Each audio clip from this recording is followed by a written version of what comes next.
میرے بھائیوں اور دوستو، اللہ تعالیٰ نے انسان کو جسم اور روح ان دو چیزوں کے مرکب سے پیدا فرمایا ہے۔ جسم کے بننے کا نظام اور ہے اور روح کے بننے کا نظام اور ہے۔ جسم کسی اور جگہ بنتا ہے اور روح کہیں اور سے آتی ہے۔ جسم زمین اور زمین کی غذاؤں کے مختلف مراحل پیش در پیش سے وقد خلقکم اطوارا، وہ مختلف شکلیں بدلتا بدلتا ایک روپ میں ڈھلتا ہے، اور روح ایک لطیف اللہ کا امر ہے جس کا علم انسان کو نہیں دیا گیا۔ یسألونک عن الروح قل الروح من امر ربی وما اوتیتم من العلم الا قلیلا، کہ روح ایک اللہ کا امر ہے جس کے بارے میں تمہارے پاس کوئی علم نہیں ہے، لہذا اس کی تفصیل تم سمجھ نہیں سکتے ہو۔ روح آسمان سے آتی ہے، جسم زمین میں بنتا ہے، پھر 4 مہینے بعد اللہ اس کو آپس میں جوڑ دیتا ہے، زندگی متحرک ہو جاتی ہے۔ روح ہی کے ساتھ زندگی کی بقا رہتی ہے۔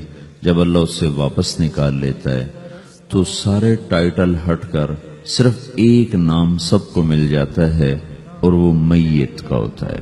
وہ حضرت مولانا ہو، وہ کوئی ڈاکٹر ہو، بادشاہ ہو، صدر وزیر ہو، سارے اعزاز ٹائٹل ہٹا کر اس پر میت کا لفظ مہر لگ جاتی ہے۔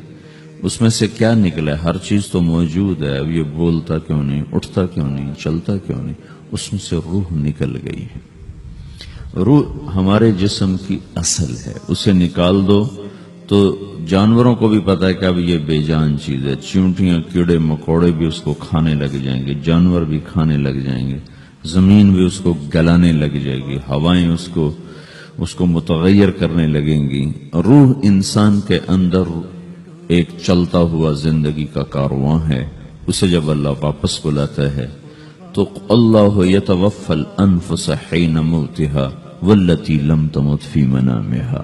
موت کیا چیز ہے؟ اس کے 200 جواب ہیں سائنس کی کتابوں میں، اور 200 جواب بذات خود بتا رہے ہیں کہ یہ ایک جواب بھی ٹھیک نہیں ہے، اور قرآن ایک جواب دیتا ہے اور وہی حرف آخر ہے، قل یتوفاکم ملک الموت اللہ یتوفی الانفس حین موتها۔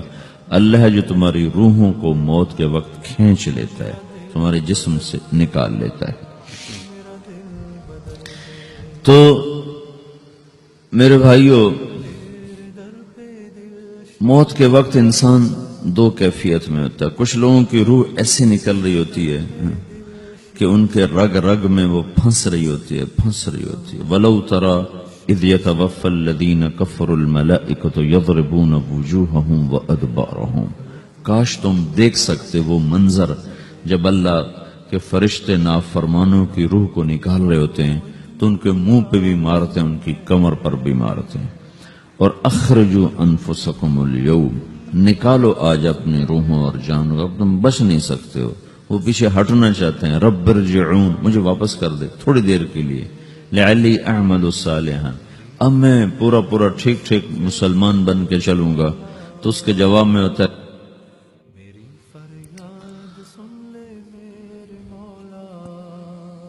اور حدیث پاک میں آتا ہے کہ ملک الموت اترتا ہے، اس کے ساتھ 4 فرشتے ہوتے ہیں۔ وہ 4 فرشتے آتے اس کی پٹائی شروع کر دیتے ہیں۔ ابھی پرسوں یہ حدیث میں نے پڑھی ابن ماجہ میں کہ ملک الموت کہتا ہے ایتها النفس الخبیثہ کانت فی الجسد الخبیث، اے خبیث روح جو خبیث جسم میں تھی، اخرج، باہر آؤ۔ اب وہ واپس تو ہو نہیں سکتا، اپنے آپ کو روک تو سکتا نہیں، تو وہ حیران، پریشان، خوف زدہ، تو اس کے جواب میں اس کو ملک الموت کہتا ابشری بحمیم وغساق وآخر من شکلہ ازواج، تیار ہو جاؤ خوفناک عذاب کے لیے اور کھولتے پانیوں کے لیے، کانٹے دار جھاڑیوں کے لیے، اور بے شمار عذاب کی شکلوں کے لیے۔ تو اس کی روح کو جب کھینچتے ہیں تو رگ رگ سے وہ کٹ کٹ کے نکلتی ہے، تو سارا وجود زیر و زبر ہوتا ہے، سکرات کا درد ساری دنیا کے دردوں پر حاوی ہے۔ جب اس کی روح نکلتی ہے اور اس کو لے کر آسمان پر چلتے ہیں تو دروازے پر پہنچتے ہیں تو اندر سے فرشتے پوچھتے ہیں کون ہے؟ کہتے ہیں فلاں فلاں کا بیٹا ہے۔ کا نفس خبیثہ فی الجسد الخبیث، یہ تو وہی بدماش ہے جو بدماش جسم میں تھا، یہ وہ بدبخت روح ہے جو بدبخت جسم میں تھی، اس کے لیے آسمان کے دروازے نہیں کھل سکتے، اسے واپس کر دیا جائے۔ تو آسمان کے دروازے لا تفتح لهم ابواب السماء ولا يدخلون الجنة حتى يلج الجمل في سم الخياط، کہ ان کے لیے آسمان کے دروازے نہیں کھلیں گے اور ان کے لیے جنت کے دروازے نہیں کھلیں گے، پھر یہ وہاں سے نیچے گرائے جاتے ہیں جو اللہ کا قید خانہ ہے سجین۔ وما ادراک ما سجین کتاب مرقوم، وہ تمہیں خبر نہیں کہ وہ کیا خوفناک قید خانہ ہے جو اللہ تعالیٰ نے بنایا ہے، اسے وہاں دھکیل دیا جاتا ہے۔ پھر قیامت تک اس کے لیے انتظار کی گھڑیاں ہیں اور عذاب کی شدت ہے۔ اور جب کوئی نیک آدمی اللہ تعالیٰ کے دربار میں جانے کا اس کا وقت آتا ہے تو اللہ تبارک و تعالیٰ فرماتے ہیں ان الذین قالوا ربنا اللہ ثم استقاموا تتنزل علیہم الملائکۃ الا تخافوا ولا تحزنوا وابشروا بالجنة التي كنتم توعدون نحن اولیاؤکم فی الحیاة الدنیا وفی الآخرة ولکم فیہا ما تشتہی انفسکم ولکم فیہا ما تدعون نزل من غفور الرحیم۔ جب کوئی نیک مرد عورت کے جانے کا وقت آتا ہے تو اس کے لیے بھی فرشتے آتے ہیں اور آ کر اس کو خوشخبری دیتے ہیں اور آ کر اس کو تسلی دیتے ہیں کہ آپ غم نہ کریں، پیچھے والے بھی آپ کو مل جائیں گے، آپ خوف نہ کریں، آگے ساری منزلیں آپ کے لیے آسان ہیں، آپ کے لیے جنت بھی تیار ہے، رب بھی مہربان ہے۔ اور حدیث پاک میں آتا ہے کہ ملک الموت اور 4 فرشتے آتے ہیں، وہ 4 فرشتے اس کو سہلاتے ہیں، دباتے ہیں کہ موت کا درد اسے محسوس نہ ہو، اور ملک الموت فرماتے ہیں ایتھا النفس الحمیدہ کانت فی الجسد الحمید اخرجی، اے نیک روح جو نیک جسم میں تھی باہر آؤ، کیا کرو؟ وَأَبْشِرِي بِرَوْحٍ وَرَيْحَانٍ وَرَبٍّ رَاضٍ عَنْكِ غَيْرِ غَضْبَانٍ، آپ کو بشارت ہو آپ کے لیے جنت تیار ہو چکی ہے اور وہاں کی ساری نعمتیں آپ کے لیے میسر ہو چکی ہیں اور اللہ آپ پہ راضی ہو چکا ہے اور اللہ آپ پہ خوش ہو چکا ہے۔ اس پر اس کی روح کو نکالا جاتا ہے، پھر سارے فرشتے اس کو استقبال کے ساتھ جو آسمان پر لے جاتے ہیں تو اندر سے پوچھتے ہیں کون ہے؟ کہ فلاں فلاں کا بیٹا، فلاں فلاں کی بیٹی۔ کہتے ہیں نفس حمیدہ فی جسد حمید، یہ تو نیک روح تھی جو نیک جسم میں تھی، مرحبا بہ، اس کو ہم سب استقبال کس کا کرتے ہیں، اور ایک دم آسمان کے دروازے کھلتے ہیں، پھر وہ پہلا دوسرا تیسرا چوتھا سارے آسمان پار کرتا ہوا اللہ پاک کے عرش کے نیچے کے جا کر، مرد ہے یا عورت، وہاں جا کر سجدے میں سر رکھتا ہے اور اللہ تعالیٰ فرماتے ہیں ہاں اس نے ہمیں خوش کیا، ہم اسے خوش کریں گے، اور اس کو عافیت کے ساتھ وہاں آسمان میں، پہلے آسمان سے لے کر اللہ کے عرش تک یہ سب ویٹنگ روم بنے ہوئے جہاں اللہ اپنے اپنے درجات کے مطابق جنت والوں کو ٹھہراتا ہے، اور وہ انتظار گاہ ہے اور وقت ختم ہو جاتا ہے، لہذا انتظار کی جو تکلیف ہے وہ بھی ختم ہو جاتی ہے۔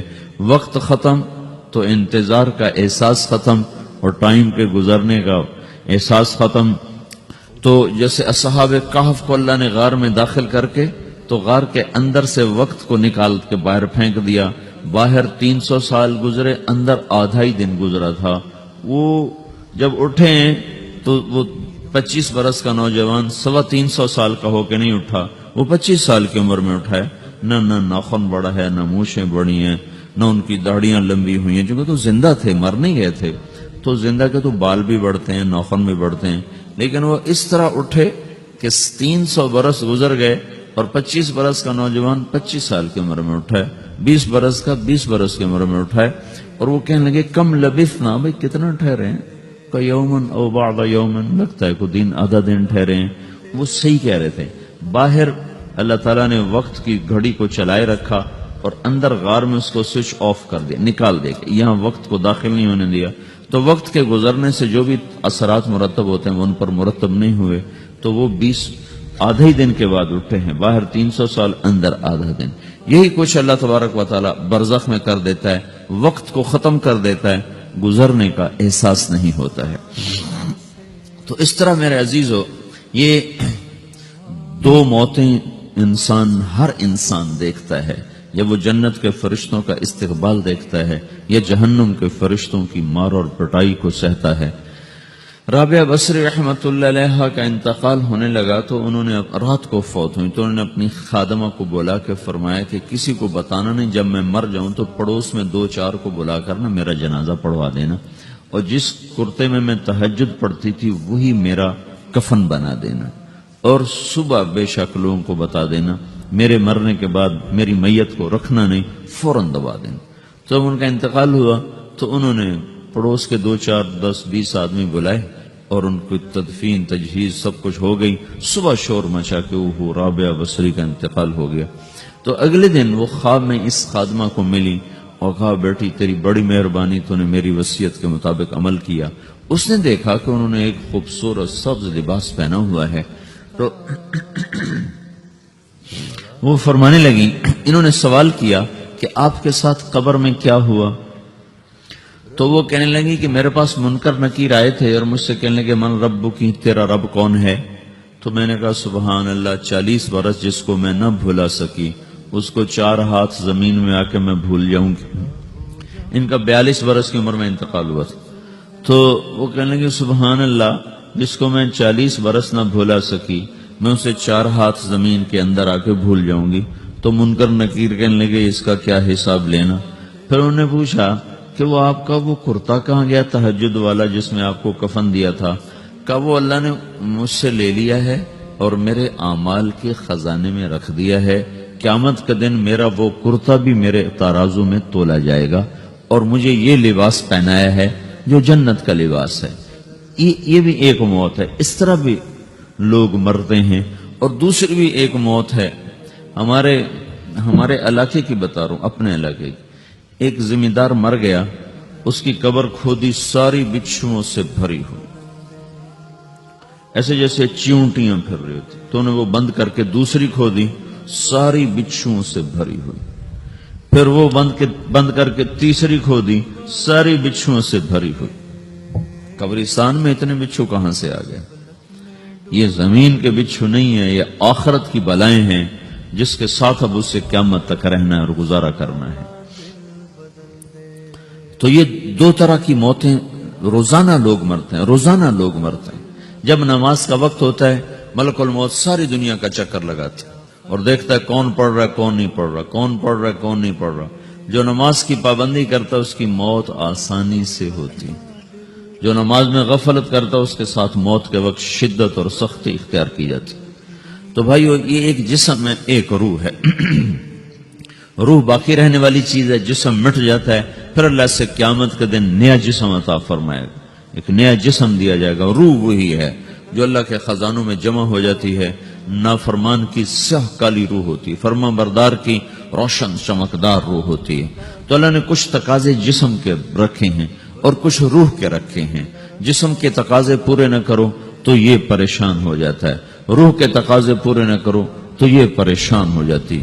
روح کی پریشانی جسم سے زیادہ ہے چونکہ روح کی طاقت جسم سے زیادہ ہے. جسم مٹی سے بنا ہے، اس کی غذا بھی مٹی سے نکلتی ہے. روح آسمان سے ہے، اس کی غذا بھی آسمان سے ہے. روح کا تعلق جب تک اللہ سے نہیں جڑتا اس سے بھوک اور پیاس لگتی رہتی ہے. جسم کو جب تک روٹی اور پانی نہ ملے یہ تڑپتا اور پریشان رہتا ہے. جیسے اللہ تعالیٰ نے ہمارے جسم میں روٹی اور پانی کی طلب کو بے ساختہ رکھ دیا ہے. میں بیان کے دوران بھی پانی پی رہا ہوں، آپ دیکھ رہے ہیں کہ میرا حلق سوکھ جاتا ہے، مجھے طلب محسوس ہوتی ہے پانی. حلق سوکھتا ہے پانی کی طرف بھاگتے ہیں، بھوک لگتی ہم روٹی کی طرف بھاگتے ہیں. یہ ایک ایسا اندر میں آٹومیٹک سسٹم ہے کہ ہم اس کو آف نہیں کر سکتے. یہ سوتے سوتے بھی بھوک کی وجہ سے آنکھ کھل جاتی، سوتے سوتے پیاس کی وجہ سے آنکھ کھل جاتی ہے. یہ ایسا خود اللہ تعالیٰ نے ساختہ نظام بنایا ہے کہ آپ اپنے جسم میں روٹی اور پانی کی طلب کو نہیں نکال سکتے. میرے عزیزو، ٹھیک اسی طرح اللہ نے انسانی روح میں اپنی طلب رکھ دی ہے. اور اپنے رسول کی طلب رکھ دی ہے. یہ دو طلب ایسی ہیں کہ یہ آپ کے جسم روح سے نکل نہیں سکتی. جیسے بھوکا روٹی نہ کھا لے، پیاسا پانی نہ پی لے، اسے چین نہیں آ سکتا.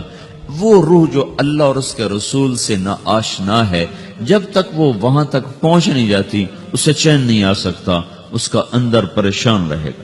1997 میں جب جنید جمشید سے میری پہلی ملاقات ہوئی تو اس نے مجھ سے یہ سوال کیا کہ مولوی صاحب، ایک پاکستانی نوجوان جس گلیمر کو خوابوں میں دیکھتا ہے، وہ گلیمر تو مجھے زندگی میں ویسے ہی حاصل ہے.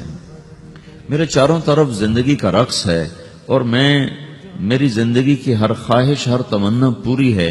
اس کے باوجود میرے اندر اندھیرا ہے، میرے اندر خلا ہے. مجھے لگتا ہے میں وہ کشتی ہوں جس کا کوئی ساحل نہیں، جس کی کوئی سمت نہیں. www.dasquran.com. ایسا نہیں ہونا چاہیے. ایک عام لڑکا تو کہتا ہے ہائے کاش یہ ہوتا، اس کو وہ نہیں ہو رہا تو پھر وہ پریشان ہے، ہائے یہ ہوتا، ہائے وہ ہوتا. تو میں تو ہائے نہیں کرتا ہوں، میری تو ہر لذت اور خواہش میرے سامنے تشتری میں سجا کے پیش کی جا رہی. میں کیوں ایسا کر رہا ہوں؟ میں ہائے ہائے کیوں کر رہا ہوں؟ میرا اندر ویران کیوں ہے؟ میرے اندر میں خلا کیوں ہے؟ یہ وہی خلا ہے کہ وہ روح کی پیاس کو شراب میں بجھانا چاہتا ہے، وہ روح کی پیاس کو لڑکی میں بجھانا چاہتا ہے، وہ روح کی پیاس کو موسیقی سے بجھانا چاہتا ہے، وہ روح کی پیاس کو دنیا کی رعنائیوں میں 5 سٹار ہوٹلوں سے بجھانا چاہتا ہے. روح کیا جانے روٹی کیا ہے، شراب کیا ہے، پانی کیا ہے، عورت کیا ہے، موسیقی کیا ہے، گھنگرو کیا ہے، پائل کیا ہے، چھنکار کیا ہے. روح کو ان چیزوں کی کیا خبر؟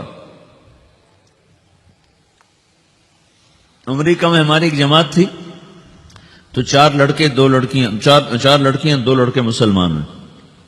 تو ایک لڑکے کا نام رکھا تھا ابراہیم، اور اس کو جب پڑھایا نا کلمہ، انہوں نے کہا ہائے، انہوں نے کہا ہائے، وہ دونوں ہاتھ یہاں رکھے سینے پر، دل پر، کہا ہائے.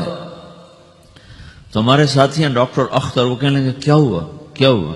کہنے لگا جب سے ہوش سنبھالا یہ جگہ خالی تھی، یہ تیرے کلمہ پڑھانے پر بھر گئی ہے کہ میری خوشی سے ہائے نکل گئی. یہ جگہ خالی رہے گی، یہاں شراب نہیں پہنچ سکتی، یہاں نغمہ اور موسیقی نہیں پہنچ سکتے، یہاں تالے لگے ہوئے ہیں، یہاں تک کوئی آواز نہیں جا سکتی.